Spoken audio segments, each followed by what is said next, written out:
Bueno, buenas tardes a todas, todos y todes. Este es un momento muy feliz para todos nosotros porque estamos arrancando con este seminario al que le hemos puesto mucho cariño, mucho corazón y que se nombra el seminario Biofilia ante el exterminio.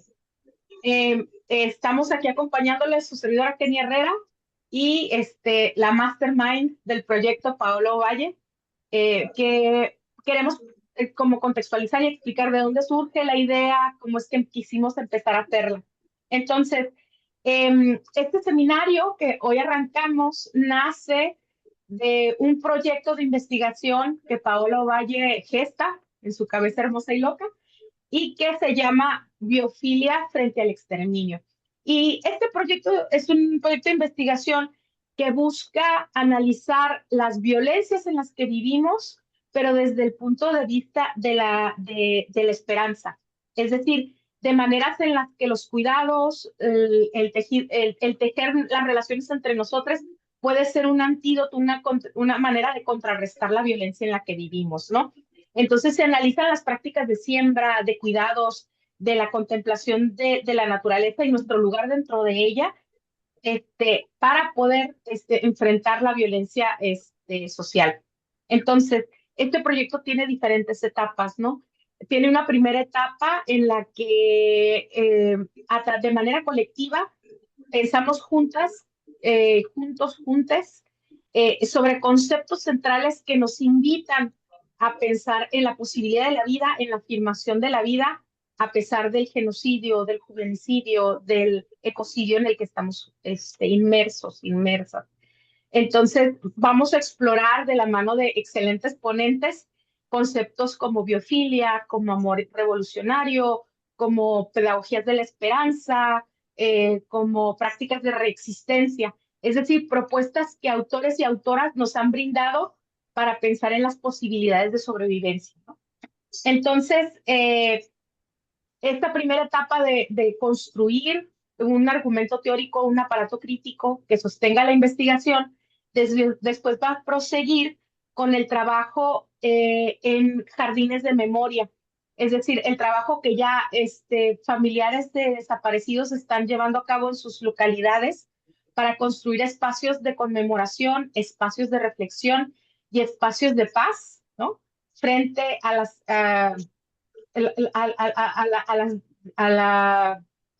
situación tan difícil a la que se han enfrentado en función de la desaparición forzada de la gente amada, ¿no? Entonces vamos a trabajar con ellos y con ellas en estos espacios para pensar cómo la vida puede gestarse dentro de estas historias tan oscuras, ¿no? Y por último, la última etapa va a consistir en crear una propuesta de prácticas pedagógicas dirigidas en particular a niños, niñas y adolescentes en sitios precarios y difíciles donde tienen vulnerabilidad hacia el reclutamiento de crimen organizado. Y estas prácticas pedagógicas propondrían otras maneras de enfrentar su situación particular desde lo afirmativo, desde lo positivo, desde la esperanza. Entonces, ese es el plan ambicioso, ¿no?, que tiene el proyecto de investigación. Entonces, como el primer paso de este proyecto de investigación, estamos creando este seminario, ¿no?, que iniciamos, donde lo que vamos a hacer es reflexionar acerca del concepto de biofilia y de cómo hace referencia a la conexión emocional que tenemos los seres humanos con otros seres humanos y con la vida y con la naturaleza. Entonces, vamos a ver cómo estas ideas biofílicas contrastan con la necropolítica, con el exilio, con el despojo, con el feminicidio, con juvenicidio, genocidio y ecocidio, y cómo podemos ir tejiendo un discurso y también unas prácticas que den frente a esta situación tan problemática en la que vivimos. No sé, si Paola, si me haga falta decir otra cosa, pero sí me gustaría que te presentaras tú también, porque eres clave, pieza articular de este proyecto. Sí, Kenia, muchas gracias por tu presentación. Bueno, yo nada más también quiero añadir que pues es un lujo el equipo que se conformó, las personas, los ponentes, todos los ponentes que están invitados son ponentes con los que yo quiero dialogar, con los que he querido pensar, y sé que por hacer este diálogo público y tener este acceso va a ser muy enriquecedor para todos, todas las que tengamos la oportunidad de unirnos a estos espacios a pensar juntos y juntas. Y bueno, también la convocatoria, ¿no? Como resonó en los corazones, siento que va a estar como moviendo tejiendo todas estas personas que estamos con esta intención de sembrar vida y de sembrar esperanza, ¿no? Y que también la academia sea un espacio para ello. Entonces, pues eso, que sea un espacio para que sigamos tejiendo y tejiendo. Bueno, y como bien dice Paola, sí tenemos un equipo de lujo y para muestra un botón, quiero presentar al ponente, ¿no? De nuestra primera sesión, que nos invita a pensar sobre la obra y las propuestas de Erich Fromm, un pensador entrañable y absolutamente necesario para seguir pensando nuestros tiempos. Y el que nos va a guiar y acompañar en esta discusión es el doctor Melesio Figueroa. Melesio Figueroa es sociólogo, maestro en estudios socioculturales y doctor en sociedad, espacio y poder. Él está especializado en el análisis de ideologías, religión, movimientos sociales y pensamiento político latinoamericano. Ha participado activamente en proyectos de investigación y observatorios sociales, colaborando en estudios sobre migración, comunicación y análisis sociocultural. Es docente y participante en distintas organizaciones políticas y comunitarias. Es un gusto tenerle con nosotros. Y pues Melesio, sin más preámbulos, te cedo el micrófono. ¿Qué tal? Muchas gracias. Gracias por la presentación y gracias por la invitación a este seminario. Desde que me lo comentó Paola, me sentí bastante emocionado. Erich Fromm es un autor que que en mis tiempos más jóvenes devoré, de una manera obsesiva casi, ¿no? Es decir, es un autor que muy cercano, que siento muy cercano y que ha influido muchísimo en mi pensamiento y ni se diga en mi vida cotidiana, que yo creo que es algo que Fromm busca abiertamente siempre, ¿no? Como intentar incidir en la vida, ¿no? Este, para, bueno, para esta sesión les propuse tres textos, pero yo solamente me voy a ceñir al primer texto y les voy a platicar un poco de su biografía, ¿no? Que creo que nos va a ayudar a dilucidar mucho mejor la manera en la que este amor a la vida se presentaba en su propia persona, ¿no? Eh, entonces, bueno, el, el texto, la ponencia le puse como se llama el capítulo del texto, que es Amor a la muerte y amor a la vida, pero iniciando justamente con su biografía. Fromm nació el 23 de marzo de 1900 en Alemania. Desconozco la ciudad exactamente donde nació, pero es alemán. Eh, Nació en una familia judía ortodoxa en el sentido de que era muy practicante, ¿no? Su padre era alguien muy judío que incluso estaba muy ceñido a la ley judía. El mismo Fromm comenta el hecho de que su padre era notable su frustración por no haber podido llegar a ser rabino, como si lo hicieron, no sé si uno o dos de sus hermanos, ¿no? Entonces, el papá de Fromm, si no me equivoco, tenía una tienda, era, tenía una tiendita, ¿no? Como lo que le llamamos aquí abarrotes, ¿no? Este, y su mamá era una persona, en palabras de Fromm, neurótica. Bueno, él le llaman neurótico a los dos, ¿no? Su mamá un poco dice que era notable su infelicidad por no haber desarrolladose como ella hubiera querido, seguramente. Alguien más con ciertas tendencias depresivas. Entonces, dice Fromm, pues él mismo dice en ese contexto yo me desarrollé, ¿no? Con un par de padres con ciertos problemas no resueltos ellos mismos, ¿no? Entonces, bueno, hay una foto que les quería mostrar y no encontré de Fromm vestido de niña, que era algo relativamente común en aquel tiempo, sobre todo en las clases medias, ¿no? Que a los varoncitos los vistieran, les dejaran el cabello largo y los vistieran con ropa de mujer, no era algo extraño, pero la mamá de Fromm creo que lo hizo un poco más de lo que de lo que se habituaba, como creo que hasta los 6, 7 años lo seguía vistiendo así. Entonces Fromm comenta que quizás eran más bien deseos de su madre de haber tenido una niña,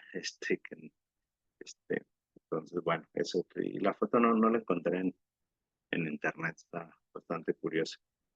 Uno de los primeros eventos que él cuenta que le llamó, que lo acercó a preguntarse sobre la condición psíquica humana, dice que él cuando era un jovencito de 12 años, estaba enamorado de otra jovencita, de otra jovencita de su barrio, la jovencita un poco más grande que él, seguramente 15, 16, 17 años, que vivía sola con su padre, pero su padre pues muere y ella cae en una profunda depresión, etcétera, y se suicida, ¿no? Entonces, dice Fromm, esta es de las primeras veces que yo me pregunté, pues, o sea, ¿por qué la gente, es decir, qué lleva a la gente a, este, a preferir el suicidio, ¿no? Digo, sobre todo Eric Fromm, que sentía admiración por ella, una chica joven, seguramente atractiva para él, etcétera. Prefería la muerte antes que vivir sin su padre, ¿no? Entonces, este es de los primeros recuerdos que Fromm nos comenta al respecto. Ahorita les voy a recomendar un par de libros, pues, si están interesadas en la vida de Eric Fromm. Ya en el 26, es decir, a los 26 años, estuvo casado con Frida Reichmann, la que aquí aparece en la foto. Su matrimonio no duró mucho, es decir, su convivencia matrimonial duró poco. Formalmente se divorciaron, si no me equivoco, hasta los 40, hasta el 45, creo, no estoy seguro. Entonces duraron menos de 20 años, casados formalmente, pero realmente creo que su convivencia matrimonial fue poca, unos pocos años seguramente, pero como amigos, duraron toda la vida. Hay fotos de ellos ya bastante entrados en edad, sonriendo, platicando, juntos, así como esta foto que estamos viendo. Entonces, bueno, fueron amigos toda su vida. Ella psicóloga también, entonces, muy afines incluso en su labor, ¿no? Ella hacia cuando fue el grupo de intelectuales contra la guerra, ella formaba parte activa de ese movimiento. Ya en la década de los 30, tuvo un amorío más o menos, bueno, algunos años con Karen Horney, otra psicóloga afamada, ella ya con bastante renombre en aquel tiempo, y justamente ella resaltaba por el hecho de que en aquel tiempo, estamos hablando de los años 30, ¿no? Ya hace casi 100 años, no se hablaba tanto de feminismo, sobre todo en el campo psicológico, era todavía muy escueta lo que lo que se mencionaba al respecto, y Horney podemos decir que es una pionera en ese sentido, ¿no? En el sentido de pensar en la situación psíquica de la mujer como algo que se tiene que analizar científicamente. Y bueno, en Fromm encontramos, no era habitual en aquel tiempo, mucho menos en intelectuales hombres, encontrar referencias hacia el feminismo, hacia la lucha de las mujeres, y en Fromm encontramos algunas. No sé si podríamos tildar a Fromm como feminista, no creo, pero bastantes referencias, ¿no? Y esto es evidentemente por influencia de Horney, ¿no? O sea, no es gratuito, ¿no? No es como una cuestión mágico-mística de revelación. Bueno, a lo mejor sí revelación, pero por la figura de Horney, ¿no? que evidentemente fungió un papel importante en el pensamiento de Fromm, ¿no? Ya durante la Segunda Guerra Mundial, cuando ya había tomado el poder Hitler, huye de Alemania. Se hizo famoso un libro de él sobre la situación de los obreros, donde es un estudio que se hizo en la escuela de Frankfurt, ¿no? Cuando todavía estaba en Frankfurt, la escuela, donde su conclusión es que la mayoría de los alemanes no comulgan, no les, no son nazis, pues, la mayoría de los alemanes ni comulgan con esas ideas. Sin embargo, por su carácter social débil, él lo llama débil, ¿no? Sin que no opone resistencia, que busca evitar el conflicto. Él vaticina que si llegara Hitler al poder, pues lo tomaría, se haría de mucho poder Hitler porque la gente no se opondría activamente, ¿no? Entonces, por eso hizo famoso ese estudio, porque después fue una suerte este, de, de, de profecía, ¿no? Que se cumplió lamentablemente, ¿no? Ya en América, en Estados Unidos, empezó a tomar distancia de la escuela de Frankfurt, a pesar de que todavía si buscamos en internet sobre Eric Fromm, de las primeras cosas que se menciona es perteneciente a la escuela de Frankfurt, aunque él fue tomando distancia las últimas, yo creo que la mitad de su vida, desde los años 30 que estuvo bueno, ya los 40 cuando se mudó a Estados Unidos, empezó a tomar distancia. Es notable dos cosas: su distanciamiento muy marcado con Marcuse. Marcuse, que era como el representante del freudomarxismo de la escuela de Frankfurt, es el que escribió libros y muchos textos en torno a cómo combinar el psicoanálisis con el marxismo, cosa que también hacía Fromm, pero justamente Fromm lo criticaba mucho, decía que no le gustaba nada la manera en la que Marcuse lo hacía. Y tiene algunos textos, varios, criticando el pensamiento de Marcuse. Y cuanto más que en aquel entonces Marcuse era el gran pensador de los jóvenes del 78, era yo creo que de las personas más admiradas por los jóvenes que se estaban rebelando contra el orden establecido, ¿no? En el 68 en muchas partes del mundo, ¿no? Después tomó distancia con Adorno y con Horkheimer. No me acuerdo con quién de ellos dos fue que se peleó abiertamente porque cuando huyó a América le prestó dinero, pero ya después, posteriormente, le volvió a pedir dinero, pero para traerse a su mamá, ¿no? De Alemania hacia Estados Unidos, y ya no le quiso prestar. Les digo, no me acuerdo si fue Adorno o Horkheimer. Pero a partir de ahí como que Fromm lo resintió, o sea, como que se ofendió un poco por su no respuesta en torno a esa problemática, es decir, lo sintió como una afrenta personal. Entonces, lo cuento como para ilustrar que su distanciamiento de la escuela de Frankfurt fue tanto intelectual como personal, ¿no? Como que era un personaje, difícil. Fromm, era una persona difícil, ciertamente. Ahorita les comento, bueno, les recomiendo el texto. Y ya en los años 40 tuvo un romance con Katherine Dunham, una bailarina afroamericana, que es la que estamos viendo en la imagen. Esto es de resaltar por el hecho de que en aquel tiempo todavía eran mal vistas, por no decir muy mal vistas, las relaciones interraciales, ¿no? Entonces, en aquel entonces, pues sobresalía su pareja. No duraron tanto, unos 2 años de relación, pero bueno, ella ya era una figura que sobresalía, no era famosísima, pero ya su figura era conocida en el ámbito artístico. Y Fromm pues ya también era alguien reconocido, ¿no? Entonces, bueno, su separación se debió más a sus propias intereses, ¿no? Y cada quien pues andaba por su lado, más que otra cosa.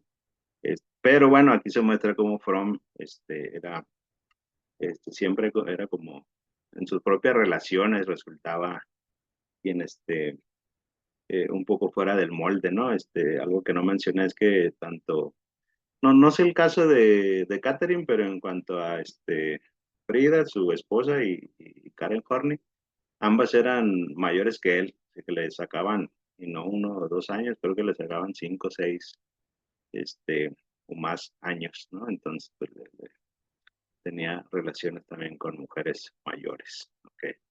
Que él. También, bueno, desde el psicoanálisis podemos ver una cuestión ahí, vamos a comentar ahorita. Y después su último matrimonio como tal, es con Jenny Gurland en el 44.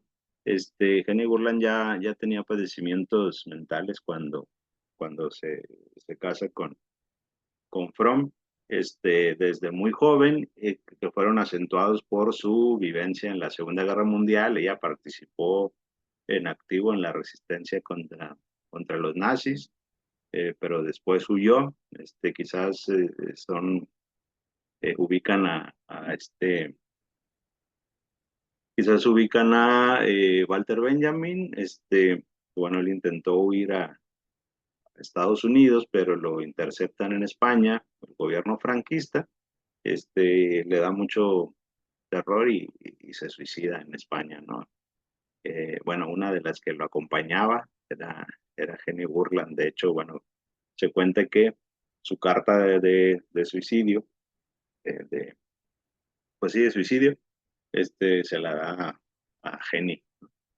Nada más que Jenny, por la situación esta de sentirse perseguido por los nazis y por el gobierno franquista, se desespera y la rompe, ¿no? Nada más, y después ella escribe una versión como pues con lo que se acordaba, pero la carta original no existe, ¿no? La destruyó en ese momento, ¿sí?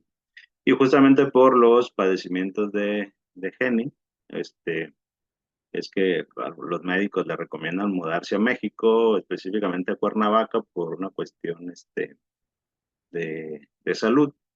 Eh, Dicen que el clima de Cuernavaca le va a hacer bien y que le recomiendan unas aguas termales que están ahí cerca. Ahorita olvidé el nombre de esas aguas termales, deben de existir todavía, si no es que la destrucción de la naturaleza ya hizo sus estragos, este, pero eso, nada más que pues, no funciona.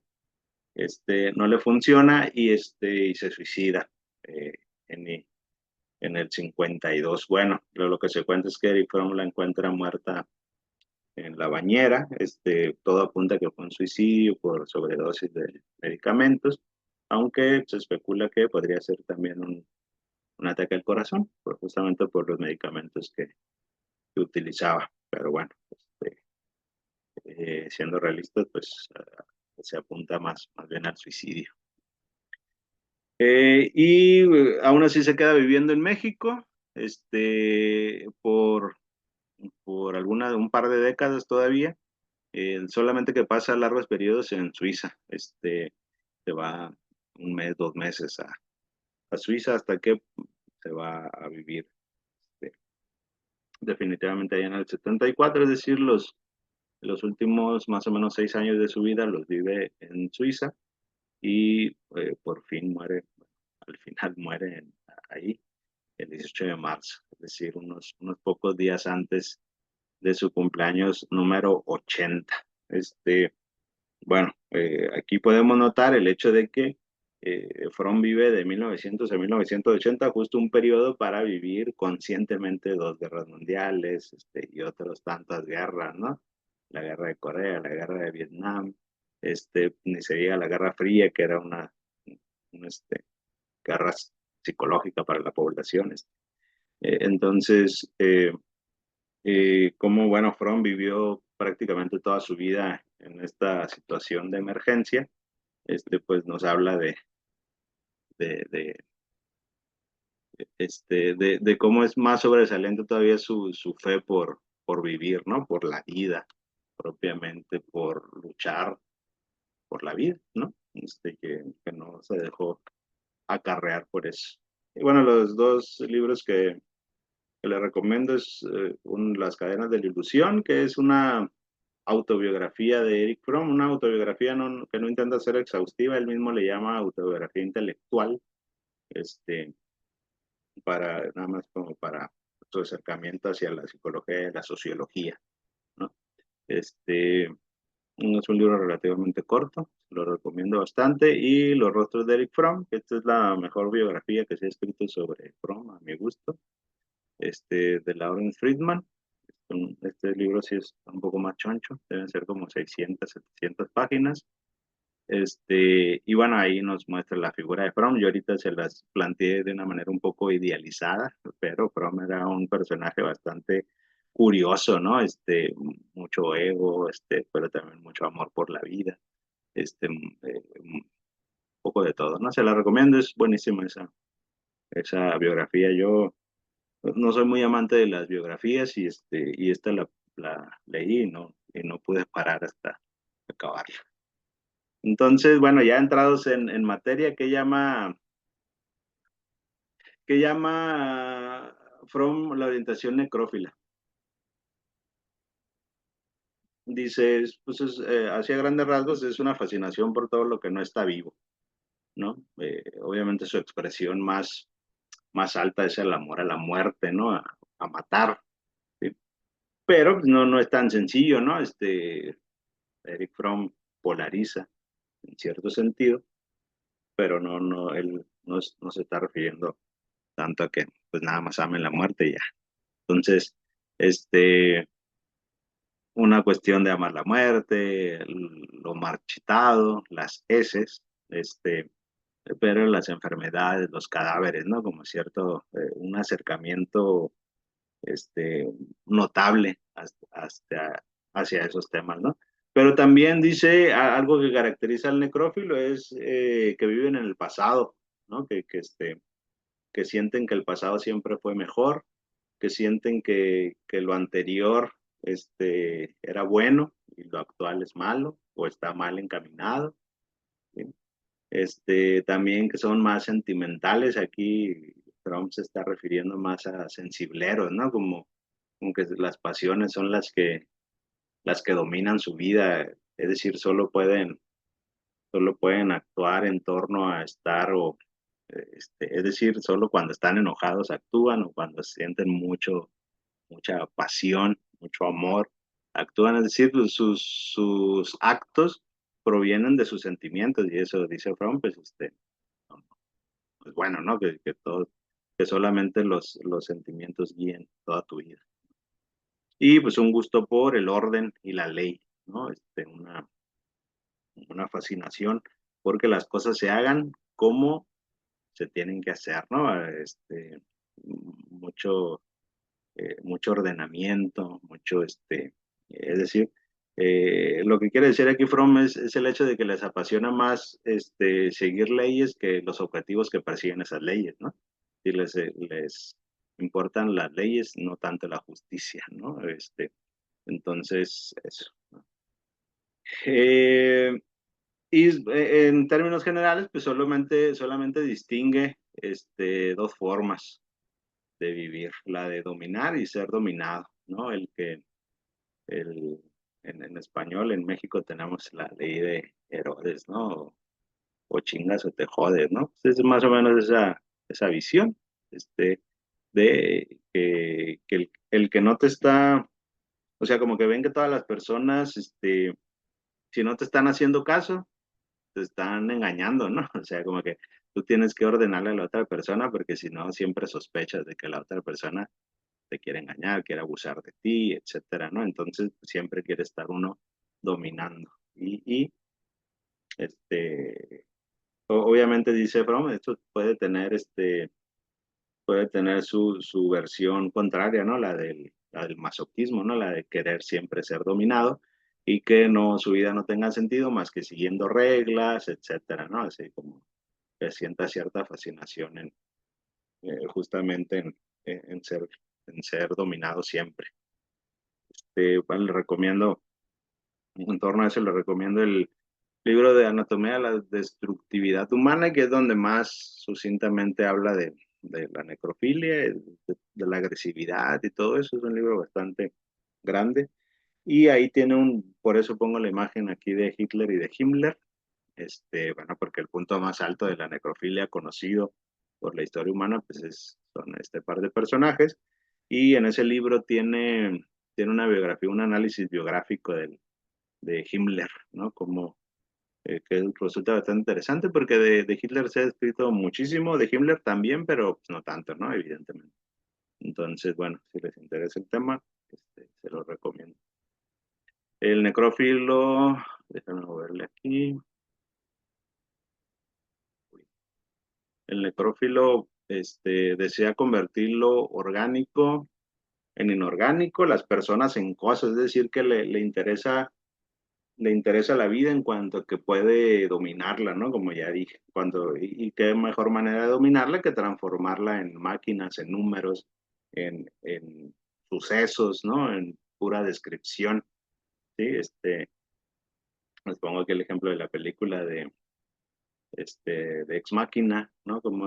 Y en el cine se muestra mucho esta onda, ¿no? Como que el ser humano es como incompleto y necesita como de las máquinas, ¿no? Necesita como un poder maquinista para desarrollarse plenamente, ¿no?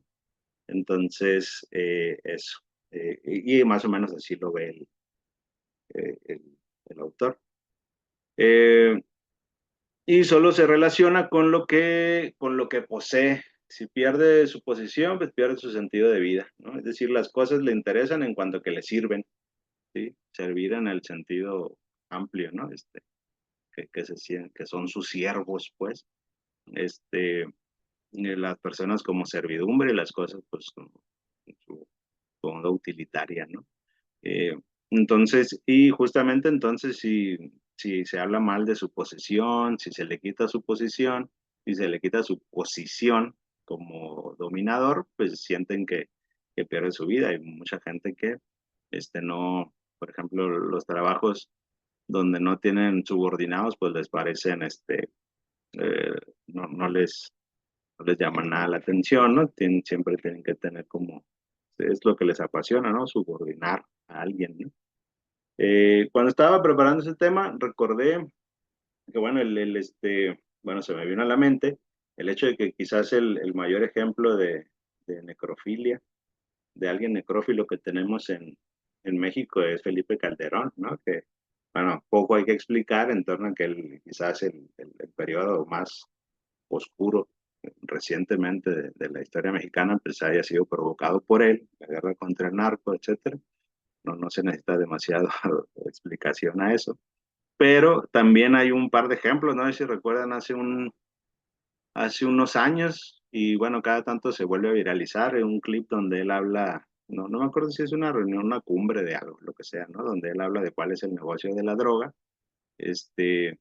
y muestra y se explica, ¿no? Bueno, al final llega a la conclusión que dividirlo en dosis, ¿no? Que es lo que es el negocio de la droga, pero es una explicación muy sucinta, por eso es cómica cuando lo, lo platica, de cómo van al transporte, dividir los toneladas en kilos, los kilos en dosis, etcétera. Y, es decir, para él el problema de la droga, los cientos, miles de muertos que hay en México es un problema de pesaje de droga, ¿no? Es decir, es necrófilo también en ese sentido, que él ve las muertes como números, como ganancia de los narcotraficantes, ¿no? No, no, pues eso, ¿no? Y recientemente participó también en un podcast donde él habla muy orgullosamente de cómo planeó la extinción de Luz y Fuerza del Centro y de la posterior desaparición del Sindicato Mexicano de Electricistas, habla pestes del sindicato, y después explica cómo, pues con la Sedena y con su gabinete, empiezan a planear durante algunas semanas, pues cómo le van a hacer para extinguirla, ¿no? Sin oposición de la ciudadanía y del sindicato, evidentemente, ¿no? Entonces, bueno, él describe, ¿no? Como muy apasionadamente las reuniones y todo eso. Es decir, que para él que cientos o miles de personas hayan perdido su empleo, pues esa es una descripción de estrategia, ¿no? Lo mismo, una fascinación por el orden, ¿no? Por todo cuantificarlo, etcétera, ¿no? Entonces, bueno, qué mejor ejemplo que el expresidente, ¿no? para esto. Eh, entonces, por el contrario, dice la biofilia es una orientación, bueno, justamente lo contrario, sería lo contrario a esto. Dice, lo primero que hay que tomar en cuenta es que la vida no es segura, no es previsible, no es controlable, no es medible, no es una suerte de poder prever lo que va a pasar y a partir de eso hacer una estrategia. ¿Sí? Eso no es la vida, dice Fromm. No es que Fromm esté en contra de las estrategias, ¿no? Pero justamente de hacer de la vida una estrategia de lo que está en contra, ¿no? Por eso les pongo esta imagen que intenta hacer una ilustración de la cosmovisión maya, de cómo para los mayas, pues la vida y la muerte es un mismo proceso, ¿no? No es como la visión judeocristiana que tenemos nosotros, grecorromana, sobre la muerte de una cosa, la vida otra cosa, muerte malo, vida bueno, no es tan no es así, pues la visión maya, pues es una visión más, diríamos hoy, holística, ¿no? Eh, entonces, bueno, por otro lado, la biofilia bueno, dice Eric Fromm, que la vida en general tiende a unirse con entidades distintas e incluso opuestas, ¿no? Es decir, que siempre busca unirse, ¿no? Nunca busca separarse. Siempre, ahora tenemos mucho esa narrativa, ¿no? De que como mucha literatura esa de coaching, ¿no? Sobre las personas tóxicas y ahora pues, su versión positiva, ¿no? Las personas vitamina, como si todo tuviera que medirse así, ¿no? Las personas que te hacen bien, las personas que te hacen mal. Si no funciona la vida, dice Eric Fromm, tendemos no a separar a las personas por me hacen bien o me hacen mal, sino unirnos a todos y todas. Este, en general eso es la vida, ¿no? Y crece de forma estructural, justamente no de forma unilateral o individual. Hay un ejemplo que una vez comenta Alan Badiou, no, Terry Eagleton, sobre el individualismo, que dice que hay algunos estudios que demuestran que los alces, ya ves que pues, tienen su cornamenta grande, la cornamenta es para pelear, pero con los otros machos de su especie por las hembras, ¿no? Y por la dominación de la manada. Entonces, los de los cuernos más grandes regularmente terminan siendo los líderes, pero también terminan siendo los más inútiles porque no ayudan, no pueden ayudar a recolectar comida ni nada porque esos cuernos les ayudan a pelear, pero para todo lo demás de su vida les estorba, ¿no? Entonces, es esa cuestión de que, bueno, el crecimiento es estructural, a él individualmente le sirven a sus cuernos y a toda la manada no le sirven, ¿no? Entonces, evidentemente, pues mueren más jóvenes, etcétera, ¿no? Porque se atoran con un árbol y ahí quedaron, ¿no? Entonces, eso, ¿no? Por eso dice que la vida no empieza en el nacimiento, sino en la unión con los otros, ¿no? Si lo vemos muy biológico, pues es la unión de los gametos, etcétera, ¿no? Así como todos, la unión sexual, ¿no? Coital. Eso es una unión, pero también la cuestión de que para que se dé la vida tiene que haber condiciones previas, ¿no? Es decir, condiciones de desarrollo primero de la gestación y después del recién nacido, que siempre es alguien vulnerable que tiene que ser protegido, y si no es protegido, pues muere rápidamente. Entonces, por eso eh, dice Fromm que la vida empieza en la unión, no no en el nacimiento y en el crecimiento, ¿no? Las condiciones sociales que permiten, todo eso. Y la orientación biófila, pues regularmente se siente atraído por la vida, pero más que por las metas, por el proceso de vivir. Es decir, el que ama la vida regularmente ya de por sí ama vivir, ¿no? También lo mismo con la narrativa coaching actual y eso, pues como que quieren pues, orientar la vida a metas, ¿no? Como que dice, ponte una meta y no quites la vista de esa meta, ¿no? Pero pues dice Fromm, eso no es la vida, ¿no? Si tú estás nada más orientado a esa meta, pues no te gusta vivir, te gusta esa meta y que es imaginaria al fin de cuentas, ¿no? Entonces, el que ama la vida, ama ya de por sí el proceso, ¿sí? Y que es esencialmente alegre en el sentido de, no que siempre esté sonriendo, etcétera, ¿no? Pero es alguien esencialmente alegre. El mismo Eric Fromm, de hecho, puse esta imagen de Eric Fromm, porque en las imágenes más famosas de él, pues son alguien muy serio, ¿no? Ahí rodeado de libros y escribiendo, ¿no? No era la persona más sonriente, ciertamente, pero no era el intelectual encerrado en su biblioteca como parecieran las fotos que hay de él, ¿no? O sea, hacía mucho trabajo de campo, ¿no? Y vivas en ese sentido. Y dice la condición psíquica esencial para desarrollar la biofilia es rodearse de otras personas que ya sean biófilas, ¿no? Es decir, no es que sea imposible, pero alguien que está rodeado de amor, pues va a crecer siendo amoroso, dice Eric Fromm. O sea, si no, suena hasta lógico que si no conocemos el amor, pues va a ser difícil desarrollar el amor, ¿no? Entonces, bueno, pero en este libro no abunda tanto en eso. Quizás podrían leer El arte de amar, que es como el esencial en ese sentido. Y después nos dice las condiciones sociales para esta biofilia. Dice, de entrada tiene que haber una situación de abundancia, es decir, de seguridad, donde el ser humano no tiene que estar luchando por la vida, por sobrevivir. Alguien que tiene 2 trabajos, que está 16 horas al día fuera de su casa, que nomás llega a dormir, a mal dormir, ¿no? Pues dice, no es una situación, no está viviendo, pues está sobreviviendo. Y en estas condiciones, pues difícilmente puede desarrollarse la biofilia, ¿no? Está luchando por completar para la renta, completar para, oye, esta semana los papás para los útiles de la escuela de sus hijos, etcétera, pues no es una condición de vida, ¿no? Es de sobrevivencia, ¿no? Es decir, lo primero socialmente es tener una condición en la que no haya que luchar por sobrevivir.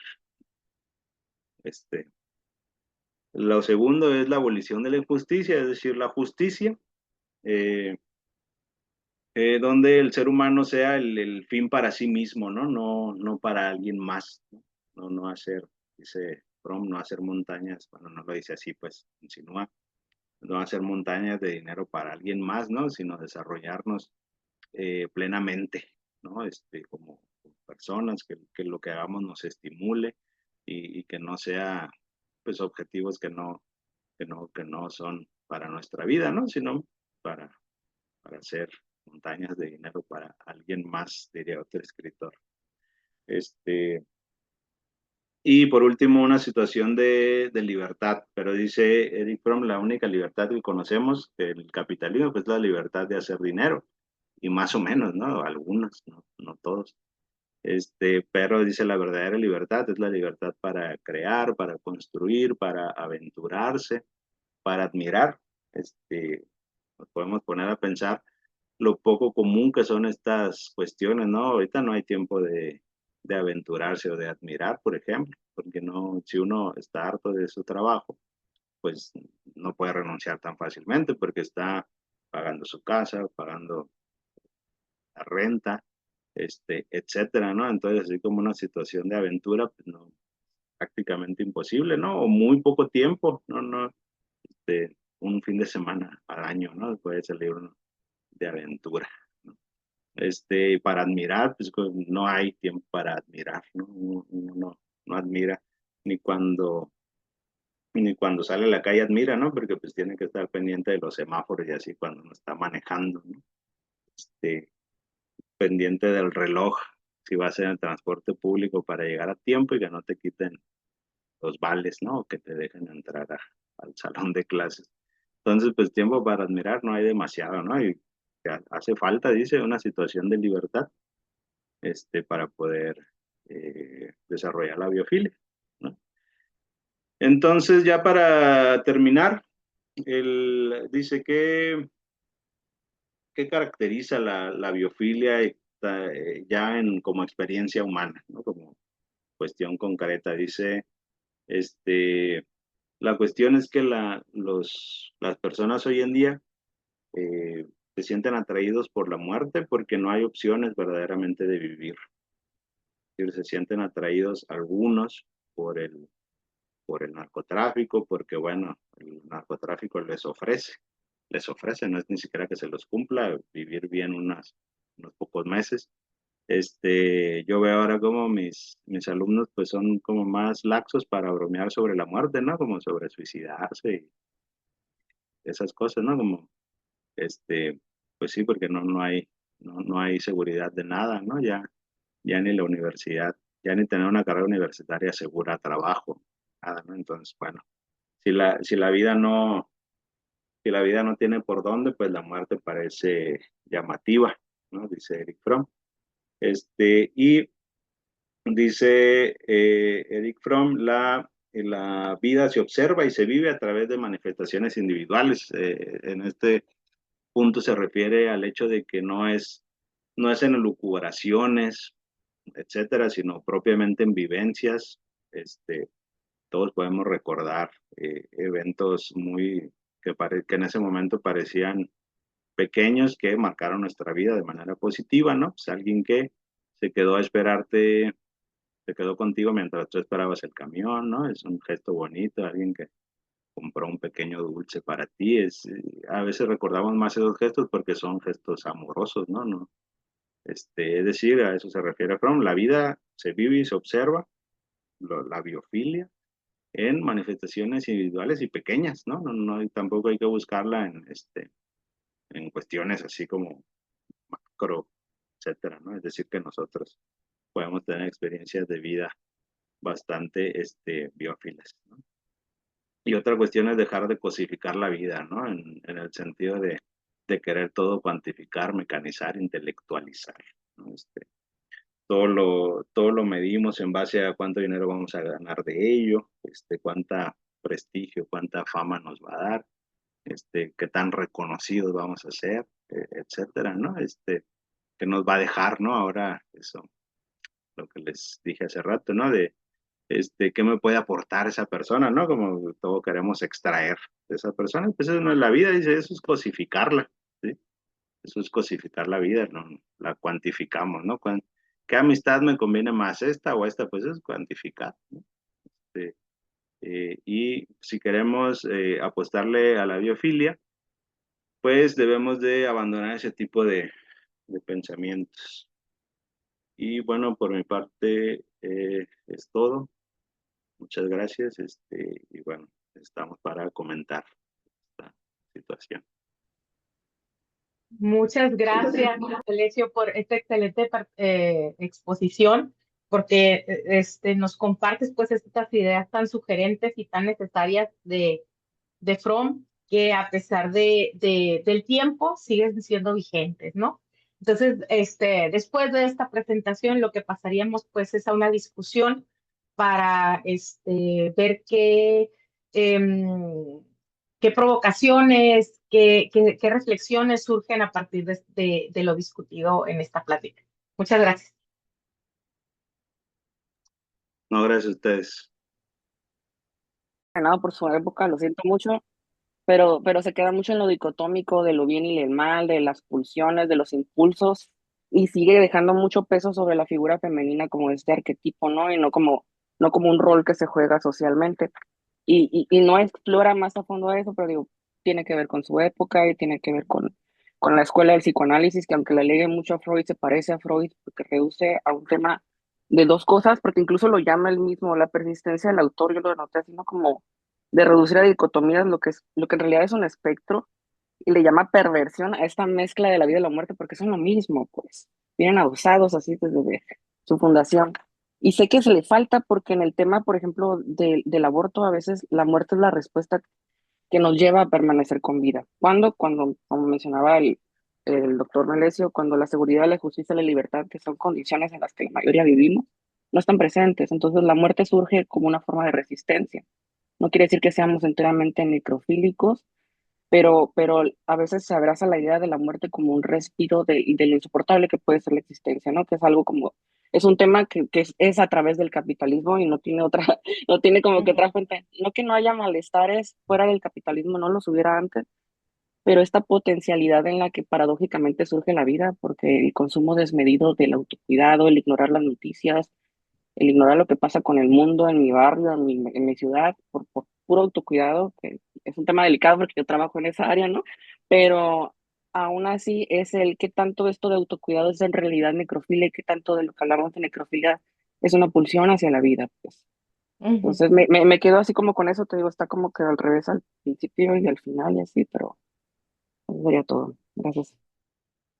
No, está súper interesante lo que dices, ¿no? Porque sí nos invitas a precisamente hacer ejercicio de traer el pensamiento de Fromm a época contemporánea y también cuestionarlo, ¿no? Porque es cierto, estas dicotomías que presenta y esta masculinización de la humanidad responde al momento de su época, ¿no? Responde o sea, si tú lees, por ejemplo, la descripción de necrofilia, es una descripción del nacionalsocialismo, ¿no? Entonces, tiene que ver con su momento histórico, pero qué bueno que podemos jalar esto y pensar cómo lo complejizamos con nuestro aquí y ahora, ¿no? Súper, súper. Carla, adelante, por favor. Hola, buenas tardes a todas, todos, todes. Antes que nada, yo sí quisiera agradecer y felicitar a las organizadoras de estos espacios porque la verdad es que entre tanto caos, entre tantos horrores que hemos presenciado, sobre todo yo que soy, bueno, sinaloense y de Culiacán, ¿no? Entonces, de repente el coincidir en estos espacios académicos que invitan a la reflexión desde una postura pues más esperanzadora y más orientada hacia lo positivo, ¿no? El trabajo que podemos hacer todavía, digamos, la verdad es que es muy reconfortante. Entonces, por eso yo me animé a inscribirme. Por ese lado, pues muchas gracias. Un tema muy interesante y pues muy necesario, ¿no? Por otro lado, a mí la lectura de Fromm me dejó pensando sobre todo en los temas que yo investigo que tienen que ver con juventud y narcotráfico.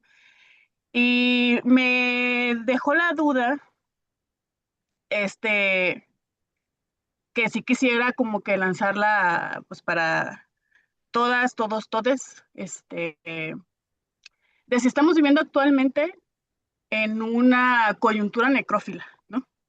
Porque a mí me parece, la verdad, sobre todo analizando jóvenes, increíble la cantidad más bien, la poca reacción que hay ante ciertos eventos, ¿no? Cómo ya están tan acostumbrados a los horrores, a la violencia, sobre todo que las redes sociales se están utilizando como plataformas para difundir toda esta situación, estas situaciones, ¿no? De repente se les nota ya hasta un poco, pues, apáticos, ¿no? Entonces, como lo va desarrollando From, sí me generó esta duda, que la verdad es que no tengo, no quisiera yo responder que sí, que efectivamente estamos más orientados hacia la necrofilia. Más bien quisiera pues lanzar esa pregunta hacia todos para ver si, pues, qué opinan ustedes, ¿no? También. Muy bien, muchas gracias, Carla. O sea, si me avientas una pregunta muy sugerente y me gustaría ver si nos aventamos a contestarla juntos, juntas, juntes, ¿no? Angélica, adelante, por favor. Hola, buenas tardes, saludos a todas, todes. No voy a responder la pregunta, más bien quiero participar, completando un poco la participación, bueno, que ya hubo antes. Respecto a justo, ¿no? Me hacía ruido esta dicotomía, entendiendo la muerte, ¿no? Como, o desde otras visiones y otros entendimientos más que visiones, comprensiones del mundo, de la vida, pues se entiende la muerte como el continuum de la vida, ¿no? Eh, y entonces yo ahora me quedo pensando más en la muerte como, o sea, más allá de la muerte como un acto físico, carnal, corporal. Ahora estoy trabajando con la anulación, ¿no? Y pienso en esa anulación, esa búsqueda o ese intento de anulación. Y lo vemos en los actos tan terribles que hay, ya no es solo pues anular o quitar la vida física, sino anular, borrar en muchos sentidos, ¿no? Pienso en eso, en la anulación, en el no reconocimiento, en el borramiento, en la memoria. Pregunto, ¿quién anula, no? ¿Cómo se percibe y se entiende quién anula, o quién quiere borrar ese ser humano, esa vida o ese entendimiento del mundo, de la creatividad? Y a quién se anula y por qué se quiere anular, ¿no? Esa otra forma, esa creatividad, ese ser humano, ese proyecto, lo que sea. Entonces me quedo pensando en eso, en la muerte como el continuum de la vida y estos otros entendimientos que se tienen, y en la anulación más allá, o sea, en un acto, entendiéndolo como algo más profundo, más allá de lo carnal o lo físico. Y gracias.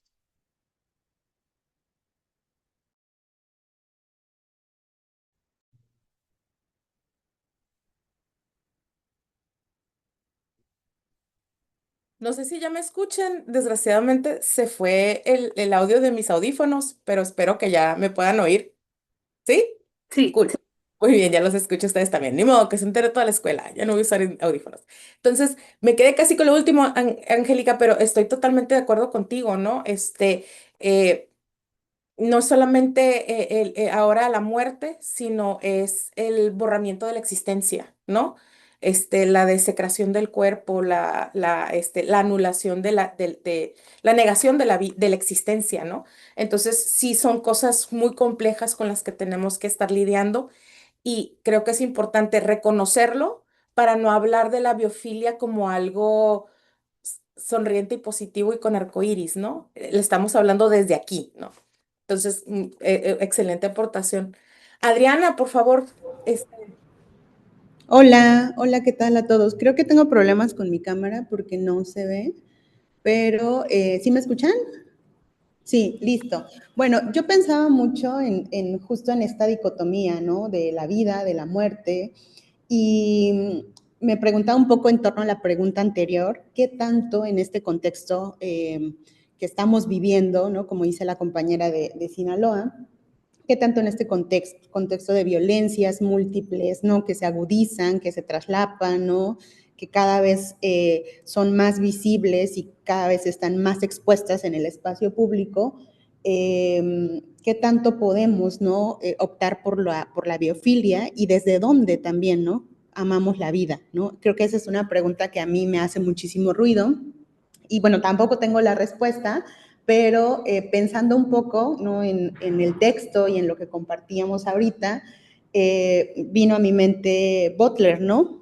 Cuando ella habla, por ejemplo, de la resistencia y nos dice que se resiste no a pesar de la vulnerabilidad, sino a partir de ella, ¿no? Y en todo caso pienso que en estos contextos, ¿no? de dolor, de sufrimiento, de muerte que estamos viviendo, creo que vivimos y amamos la vida, no porque superemos estos contextos de muerte, ¿no? Sino a partir de ellos, ¿no? A partir de la existencia de estos contextos es que resistimos y amamos la vida, ¿no? Entonces creo que también toca, justo como mencionabas hace un momento, problematizar, ¿no? Para no ver también la biofilia o no pensar en estos escenarios, pues no romantizar, ¿no? Porque creo que es difícil también, como decía Melesio hace un momento, pues cómo amar la vida, ¿no? Cómo optar por esta otra alternativa a lo necro, en estos contextos de capitalismo atroz, de extractivismo, ¿no? De pobreza, ¿no? Cuando, o sea, cómo estar sonriente. A mí me hacía mucho ruido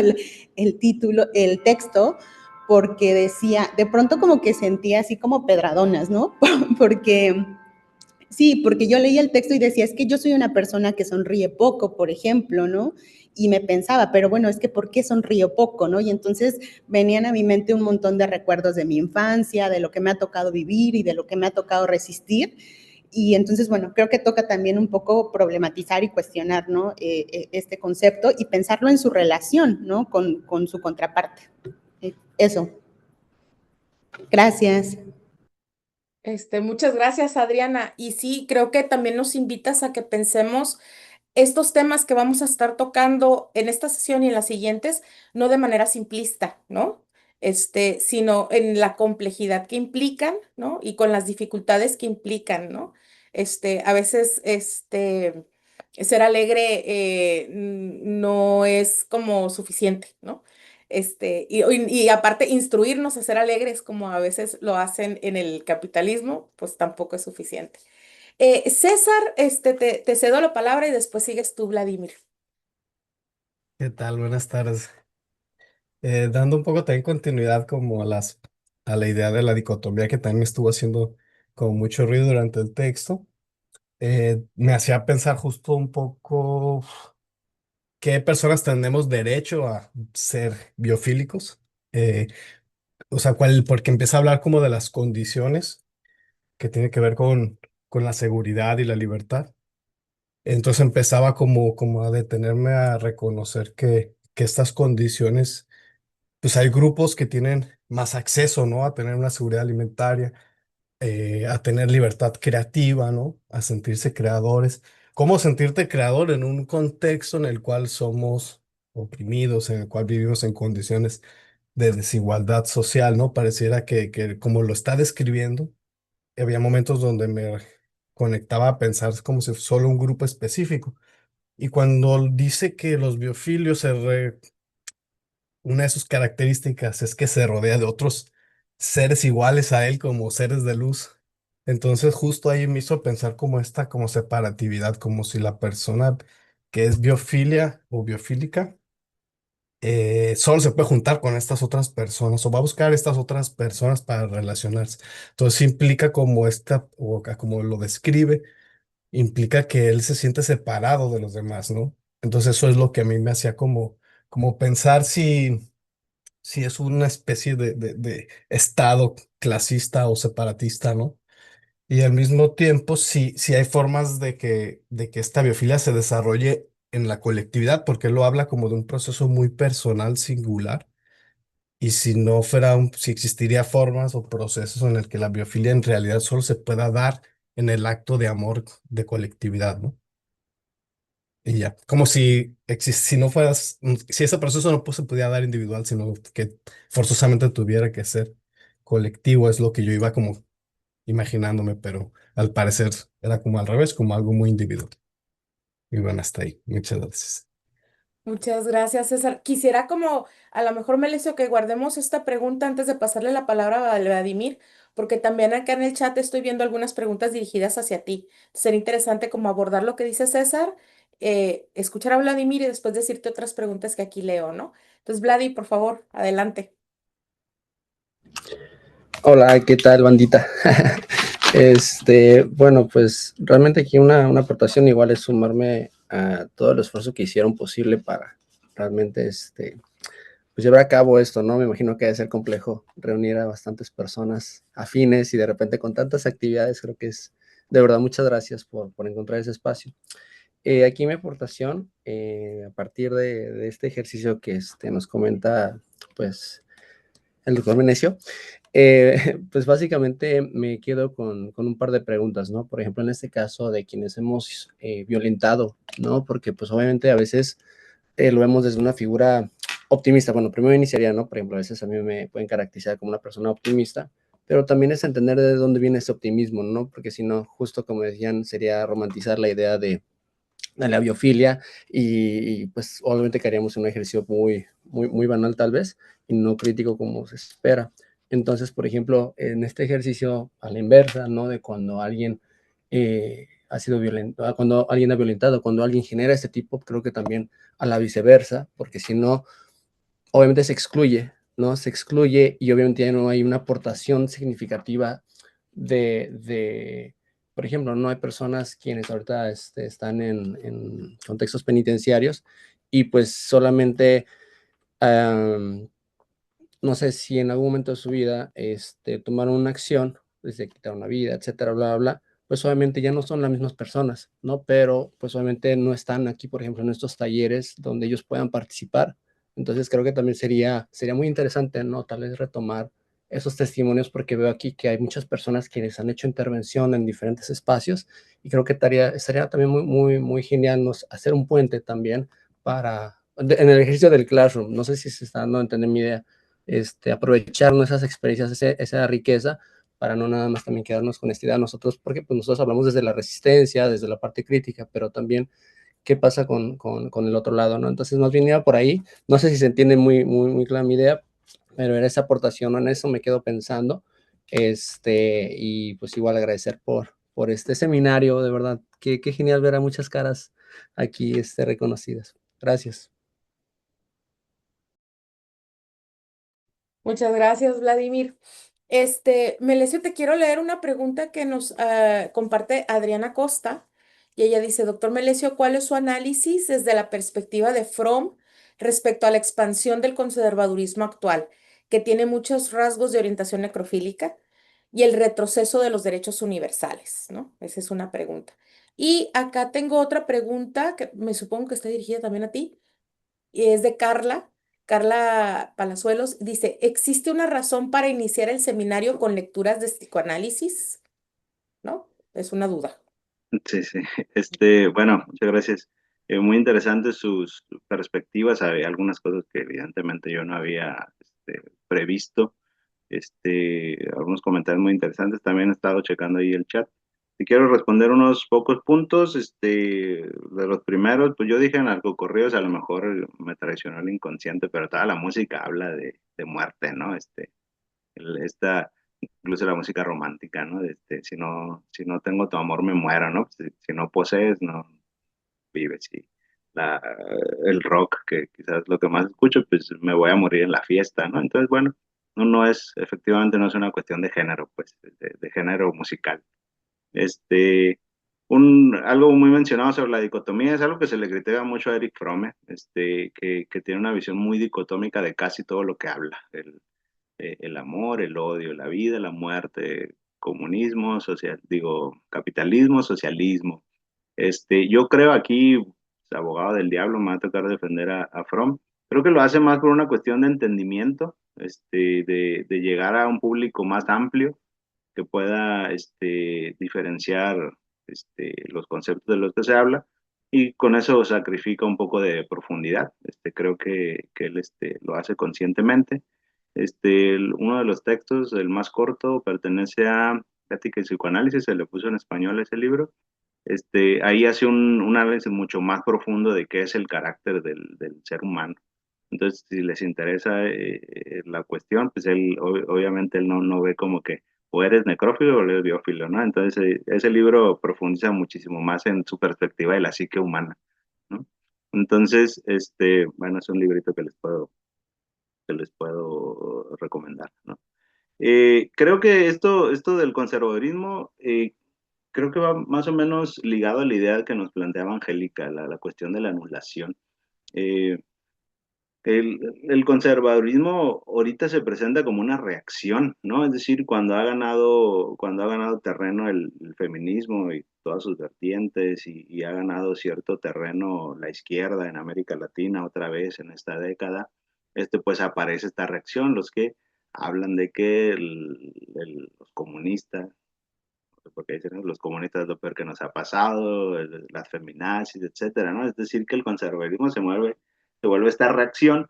Justamente creo que la perspectiva de Angélica nos ayuda en cuanto a anular, ¿no? Anular la voz de las mujeres, ¿no?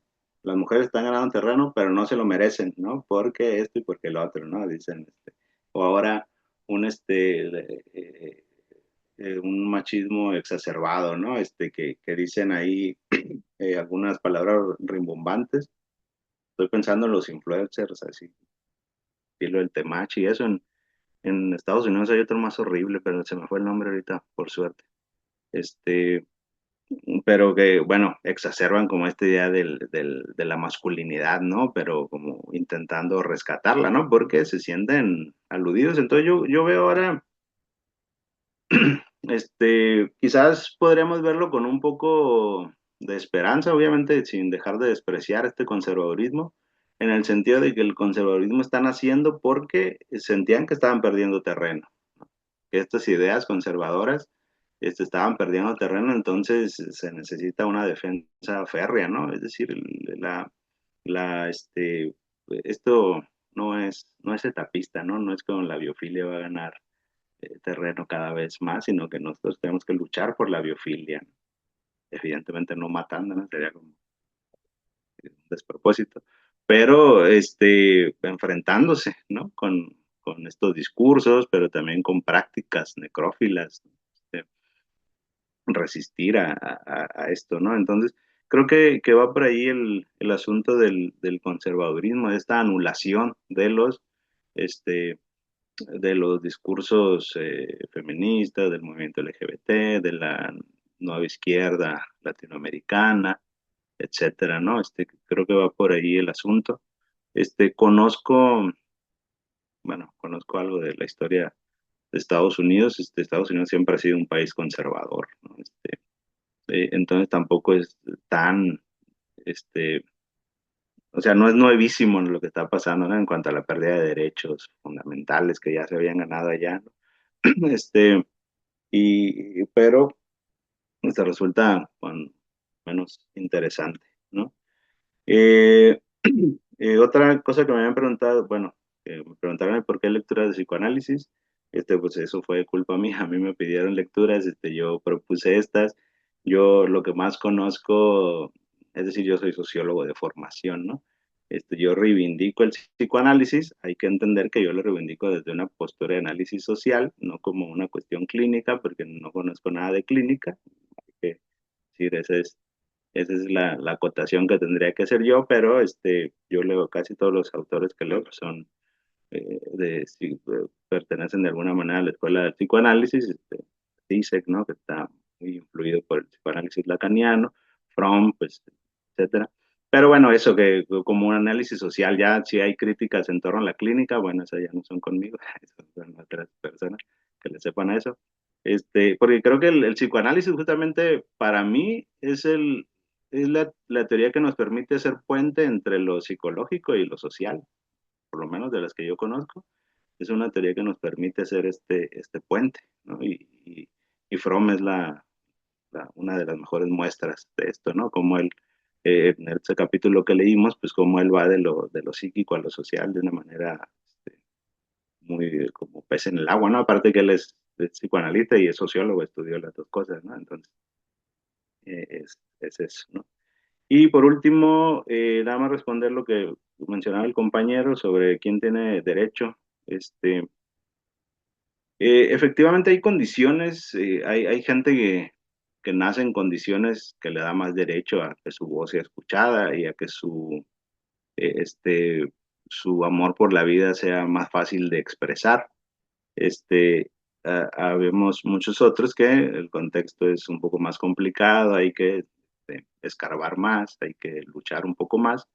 Este, eh, pero creo que el análisis de Eric Fromm también va en esa mística de decirnos, tiene un libro maravilloso que se llama Psicoanálisis o Sociopsicoanálisis del Campesino Mexicano, que es un gran libro, sobre cómo el carácter de amor a la vida, de amor a la muerte, el carácter revolucionario, etcétera, se muestra en campesinos de la misma manera que otros. De hecho, él hace un análisis curioso con dice que regularmente eso lo dice él, eso reclámenselo, regularmente la clase media tiene más pensamientos necrófilos que la clase baja, ¿no? Y curiosamente, él compara con un estudio que se hizo en Estados Unidos. Entonces dice que es más fácil encontrar carácter necrófilo en la clase media estadounidense que en la clase campesina en México. Entonces, creo que también las condiciones sociales, las condiciones sociales son importantes, pero no hay que limitarnos a la cuestión económica, ¿no? No es solo, ojalá fuera solo eso. Ya hubiéramos salido de muchos apuros, o la Unión Soviética lo hubiera tenido más fácil y no fue así. Entonces, bueno, más o menos, bueno, intenté responder rápidamente un poco de todo, pero bueno, podemos profundizar en lo que gusten. Muchas gracias, Melesio. No sé si hay alguien más que quisiera hacer alguna pregunta o compartir una reflexión. Mariana, adelante, por favor. Hola, un saludo a todas las personas que estamos aquí. Una reflexión, tal vez, ahorita con lo que sucede, ¿no? En Gaza, eh, pues vemos a diferentes personas, ¿no? Que transmiten desde estos espacios.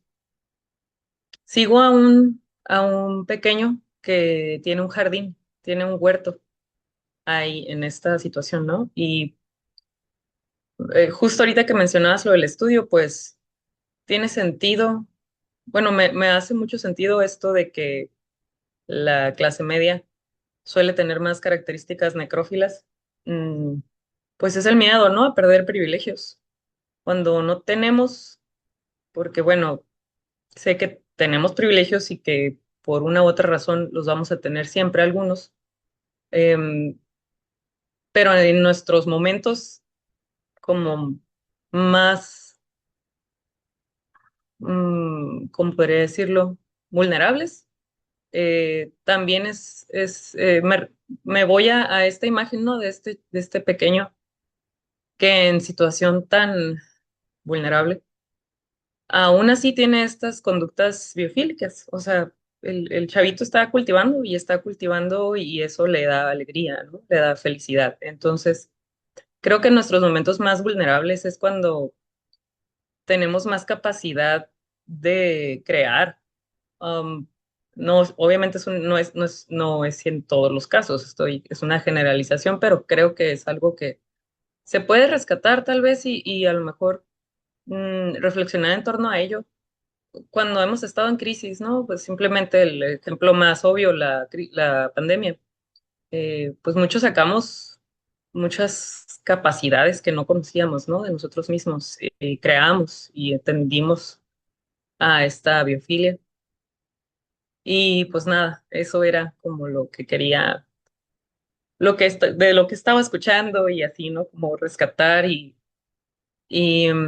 pues entendernos capaces, sí, como dice Fromm, de tener ambas, ¿no? Tanto necrofilia como biofilia en nuestro interior, pues es normal, todos somos personas complejas y nada es binario, o sea, entonces, pues eso creo que podemos partir a lo mejor de alguna reflexión de esta situación, ¿no? De estas personas en la actualidad que están viviendo un genocidio, una situación terrible y aún así muestran sus características de biofilia, ¿no? Biofílicas.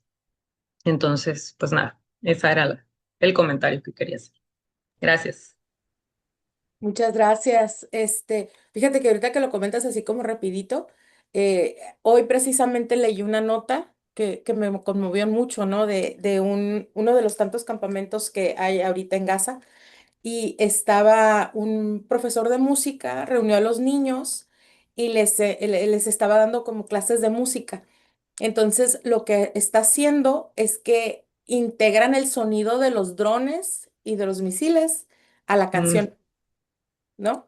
Entonces, con eso entonan y con eso van como creando la canción junto con esos sonidos de muerte, ¿no? Que escuchan alrededor.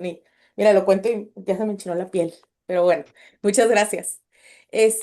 Ahora tengo en la lista ay, perdón, Alma Angélica, por favor. Hola, buenas tardes. Yo más que como una pregunta, tengo más bien algunas reflexiones por compartir para no quedármelas yo solita. Y yo soy enfermera y estoy tratando como de aterrizar todo esto que se está compartiendo en este momento y las sesiones que vienen como en mi profesión, ¿no? Por ejemplo, cómo a través de esta propuesta, vamos a decir, conceptual, la podemos aterrizar en la disciplina de enfermería o en el Sistema Nacional de Salud, que, por ejemplo, si pensamos en las profesiones de salud, la mayoría en la primera clase dicen que están ahí porque quieren salvar vidas, ¿no? Pero justo luego a nivel estructural vamos viendo que llega un momento en el que tienen que decidir qué vida vale más, ¿no? Y cómo estructuran en sus prácticas, pues estas prácticas de las que ustedes están hablando, ¿no? Desde el concepto de biofilia. Y cómo a partir como de estas modificaciones o de estas transformaciones sociales o crisis sociales, pues bueno, llegan ahora al discurso de la política pública o de la salud pública, mejor dicho, y cómo lo trabajamos desde la enfermería, todo el tema de las violencias, ¿no? Que era un tema, o es un tema en la mayoría de las mallas curriculares que ni siquiera se aborda. Cuando tenemos, en el caso de enfermería, la chamba de hacer todo el trabajo comunitario, y se supone que el trabajo participativo y no sabemos cómo, ¿no? Entonces, más que nada, tengo esta reflexión de cómo aplicar esto que se está compartiendo para llevarlo a un campo de acción muy práctico como es la enfermería y me quedo ahí, ¿no? Y gracias por lo que han.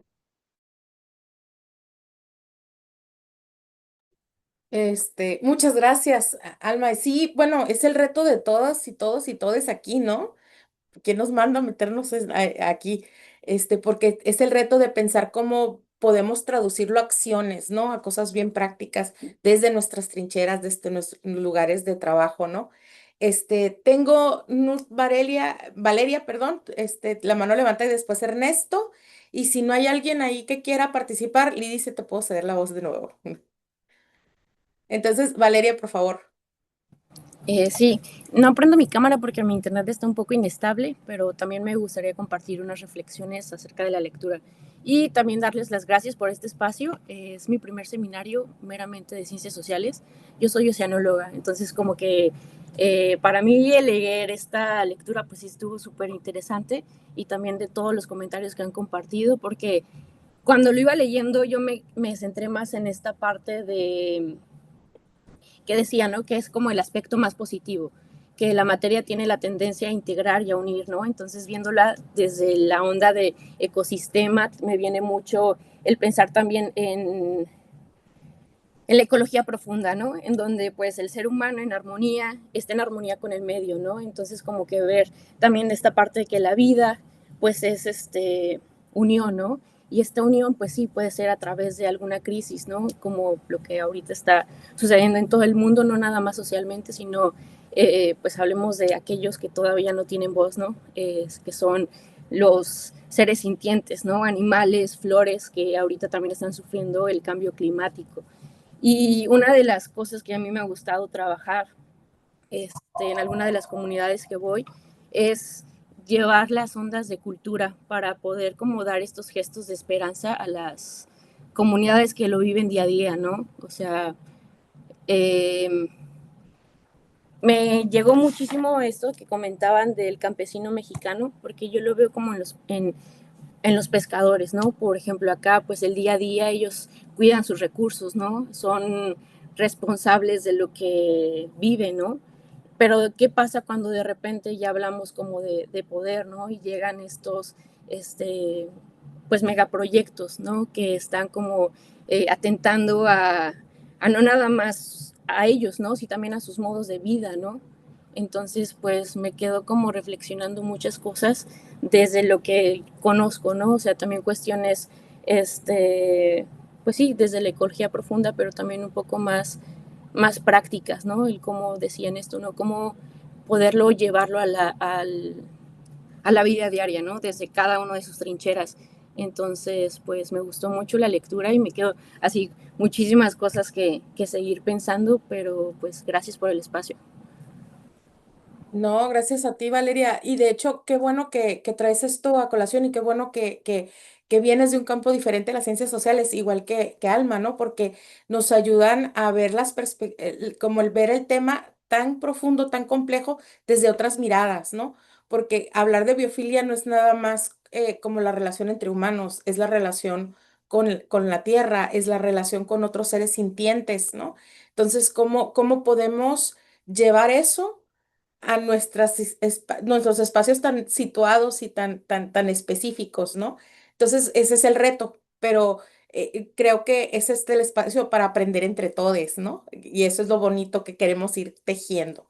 Ernesto, por favor, adelante. ¿Qué tal? Buen día. Pues mi comentario fue muy puntual. Justamente yo quería responder a lo que dijo Alma y ahora también aplica lo de Valeria. Yo también estoy fuera de las ciencias sociales. Mi formación es como biólogo, fundamentalmente. Y justamente, como ellas mencionan, yo estaba pensando conforme leíamos los textos cómo se podían aplicar en mi área en particular. Yo lo vi durante mi formación con biólogos y ahora que enseño a estudiantes de medicina también lo veo comúnmente. Veo mucho esta tendencia a sistematizar los organismos, ¿no? No sé si Alma lo ve en su área, pero yo lo veo mucho con estudiantes de medicina que aprenden a pensar en los cuerpos justamente como un ingeniero piensa en una máquina, ¿sí? A tratar sintomatologías, a prescribir el medicamento necesario y si la máquina empieza a funcionar, pues entonces se logró el efecto deseado.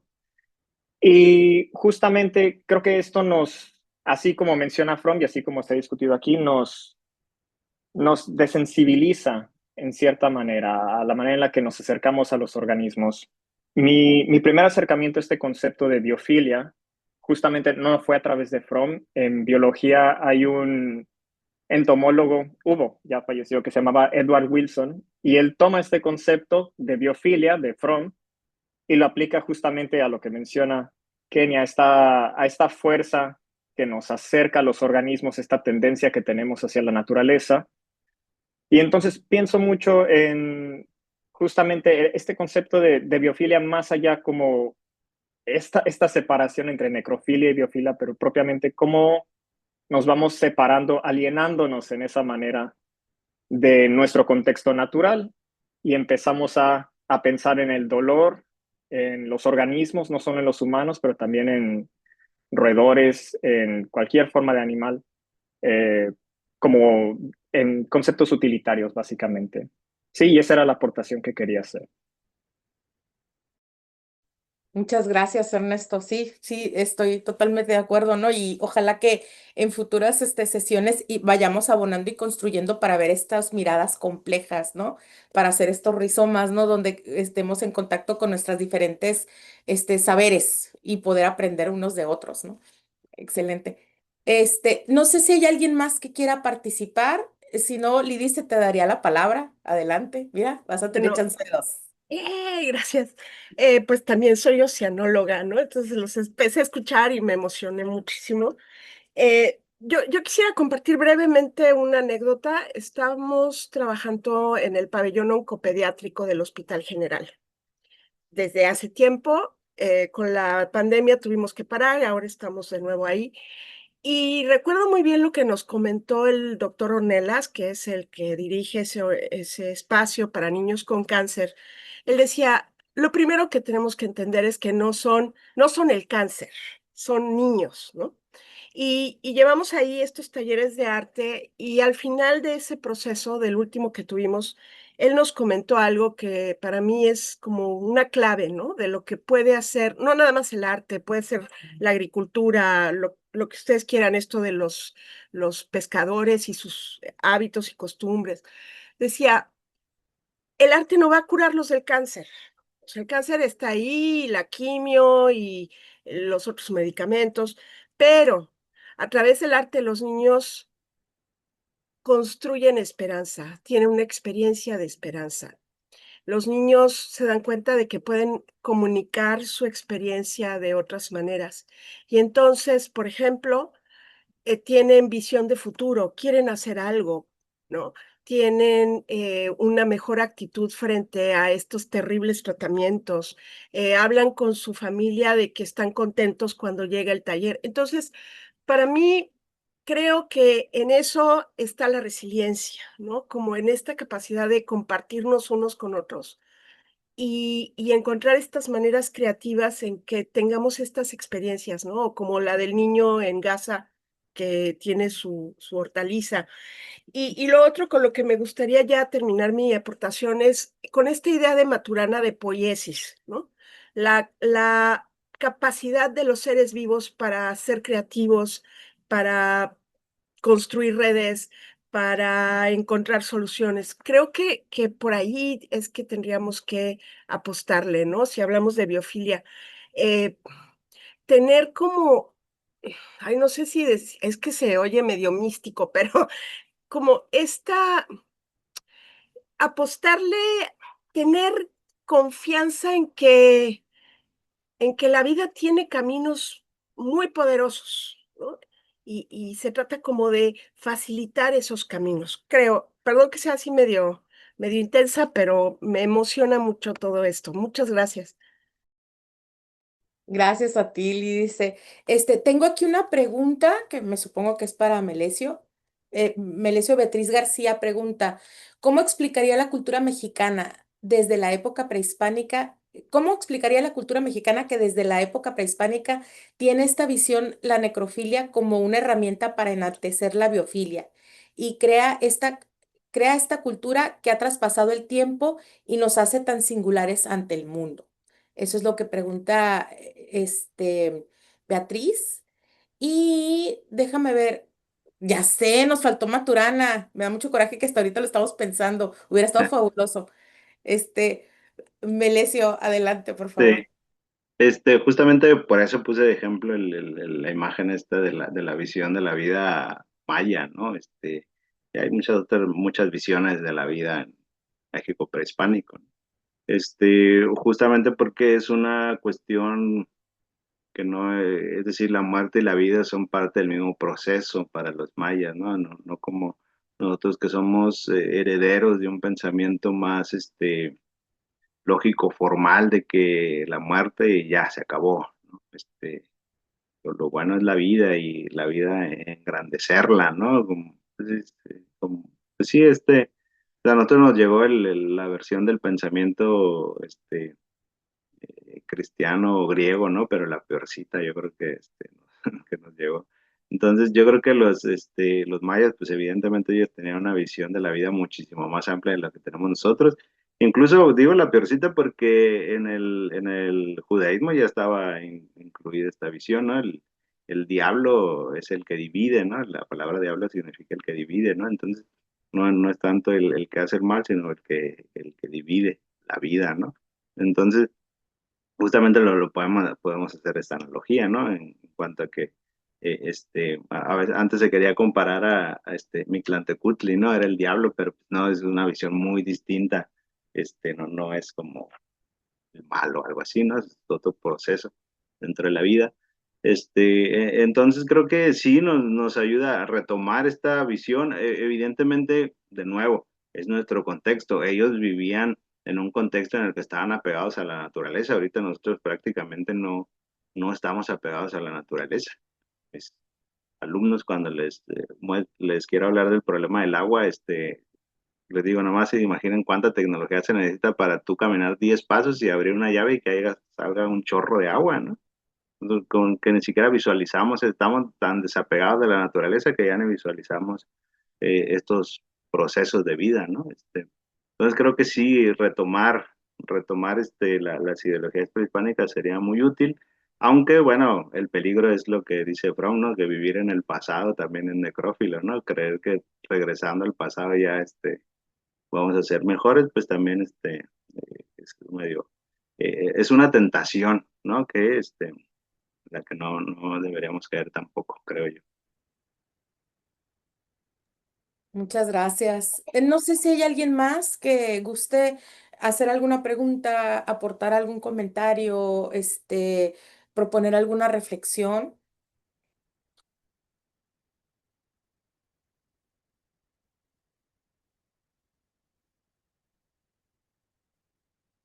Bueno, pues miren qué precisos somos. No sé, Melesio, si quieras decir algo nada más para cerrar y concluir, y como acompañarnos a despedir a From el día de hoy. No, pues no es una despedida, sino un hasta luego de From, pues. Ojalá, les haya yo metido la espinita de leer más a From. Es un autor que yo amo profundamente. De verdad cambió mi vida, no es poca cosa cuando digo que cambió mi visión de la vida, de cómo se ve. Entonces, bueno, ya tenía muchos años sin leerlo, entonces ahora retomarlo, pues me dieron ganas de otra vez desempolvar todos esos libros. Pero al final de cuentas, lo importante es como este esfuerzo que están haciendo ustedes, compañeras, en que no todo en la vida está perdido, ¿no? A veces uno pues, prende las noticias y ve Instagram y Facebook y ve que o sea, es una noticia fea tras otra, pero pues justamente mientras haya gente como ustedes que todavía apostemos un poquito por la vida, pues va a valer la pena, ¿no? Pero pues hay que construirla, ¿no? Que también ojalá este amor a la vida pueda trascender el Zoom. Así que, bueno, muchas gracias por el espacio y les agradezco también. Tomé muchas notas de lo que estuvieron diciendo porque profundiza bastante. ¿Sí? Gracias. No, gracias a ti. Pau, no sé si quieras decir algo para cerrar la sesión. No, pues muchísimas gracias por darse el espacio para acompañarnos en estas reflexiones. Eh, el título del seminario es Biofilia ante el exterminio y bueno, como bien lo planteó Melesio y también Ernesto Zárate, que nos comentó de cómo se siguió trabajando esta noción de la biofilia ya de un autor biólogo. Eh, es como una intuición, ¿no? O sea, de cómo podemos enfrentar todos estos exterminios, eliminaciones, eh, y pues pensar y seguir reflexionando, ¿no? Entonces teníamos que empezar con Fromm porque pues es el, digamos, el que tuvo la primera, esa vez, como decía ahorita Jofras, ¿no? Como este neologismo, fue quien lo nombró como biofilia.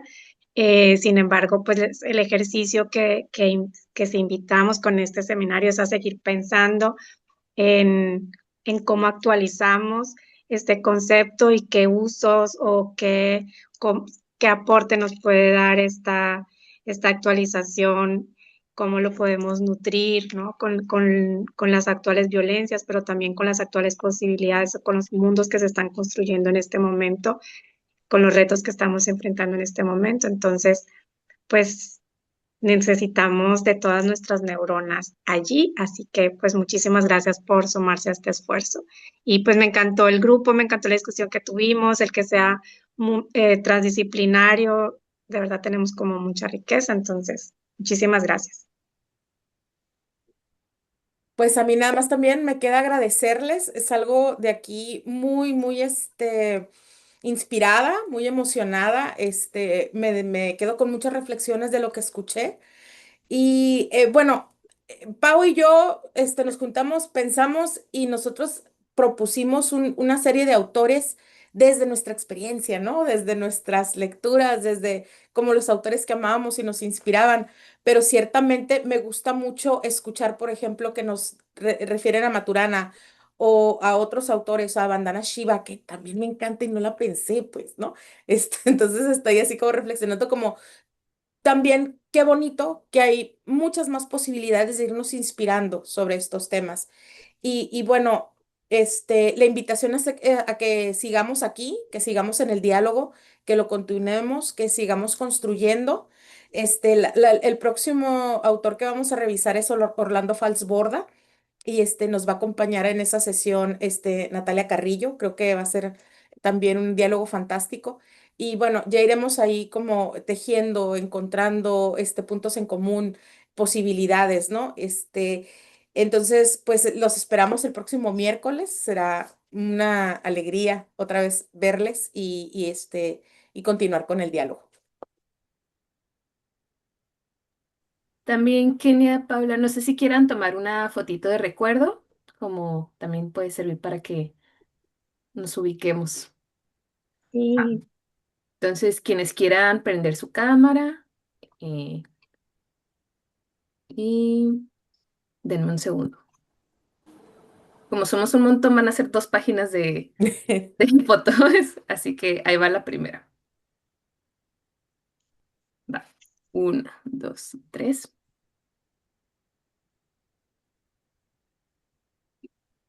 Y denme un segundo para la siguiente página.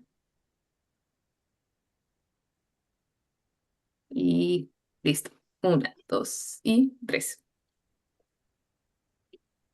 Listo. Pues entonces nos vemos el próximo miércoles. Les mando un abrazo, que tengan una buena noche y pues nos vemos pronto.